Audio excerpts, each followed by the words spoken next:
Hi everyone, welcome back to another video from Tech Basics. In this video, we will be learning how to log into one's account. To log in and access your one's account, the process is quite easy, so let's get started right away. First of all, open a web browser of your choice. Now in the URL box at the top, type in vons.com and search. You will now end up in the official website for Vons. To sign into your account, go to the upper right corner and click on the little drop down. Choose sign in option from the pop-up and click on it. On the next pop-up, you will need to type in your email or phone number associated with the Vons account.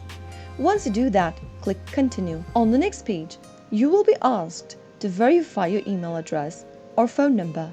Enter the verification code that has been emailed or SMSed to you. Once you do that, click on sign in. You can also use the password option and enter your password to sign into your account.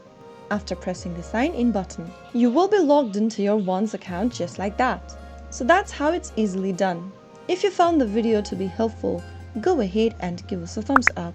Don't forget to subscribe to the channel by hitting the subscribe button. Press the bell icon so that you'll never miss another upcoming upload from us.